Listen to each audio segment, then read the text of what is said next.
Il est juste inconcevable que les LR n'aient pas voté la censure puisque le Cornu met en application le report de la réforme des retraites.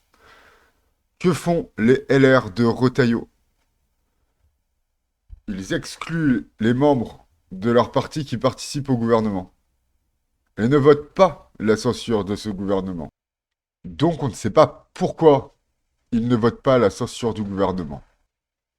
L'objectif de ce gouvernement étant de proposer un budget pour l'année 2026. Or, le budget, c'est aussi, et a priori, semblerait-il, avant tout pour les ministres, les députés et les fonctionnaires, hein, un salaire.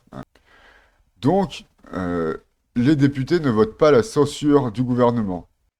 On peut se poser la question, faut-il un budget pour engager les réformes nécessaires à la France?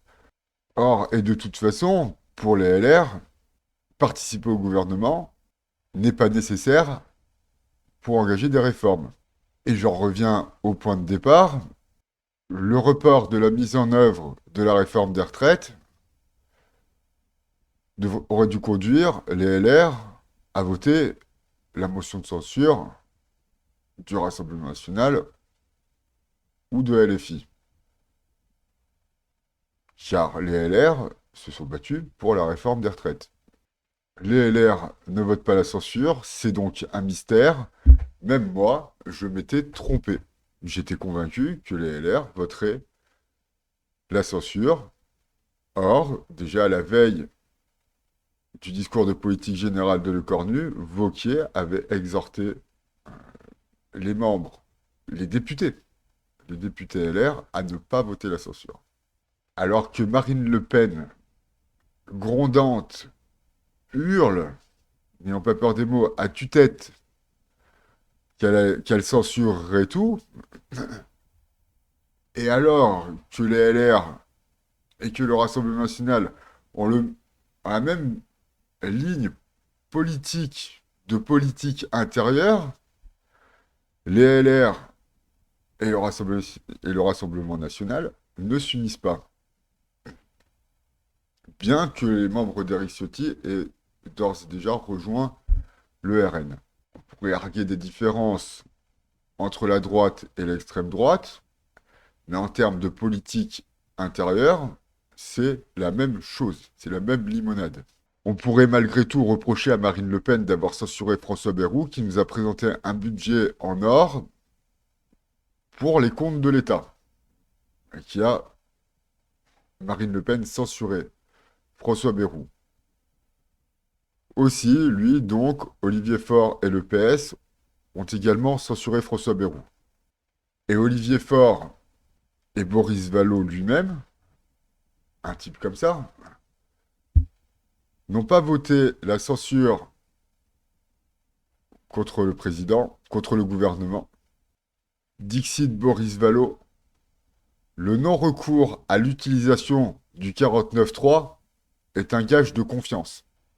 Évidemment, l'annonce de Le Cornu du report de la mise en application de la réforme des retraites est pour le PS une victoire politique d'opérette, une victoire à la Pyrrhus, dirait-on. En refusant de censurer en refusant de censurer le gouvernement Le Cornu, la gauche trahit tous ses discours depuis les législatives, et la droite, elle, abandonne tout le travail qu'elle a fait depuis l'élection de Macron en 2017. Or, et pourtant, le budget à l'heure actuelle n'est pas voté. Il y a moins de 70 jours aujourd'hui d'examen pour adopter un budget. Et il semblera extrêmement douloureux pour les partis qui débattent de ce budget d'arriver à un accord. Je me répète, la présentation PowerPoint de François Bayrou sur son budget 2027 était prodigieuse. C'était le meilleur projet, puisque c'était un projet élaboré pour un futur budgétaire de la France. Il a été rejeté et par le PS et par le Rassemblement national. Le PS qui aujourd'hui ne censure pas le gouvernement Le Cornu, on ne sait pas pourquoi. Les hommes politiques se retrouvent dans une situation inextricable et les citoyens ont tout simplement juste l'impression que les hommes politiques de tous bords, de l'extrême gauche jusqu'à l'extrême droite, se serrent les coudes pour conserver leurs privilèges. Vive la France, vive la politique.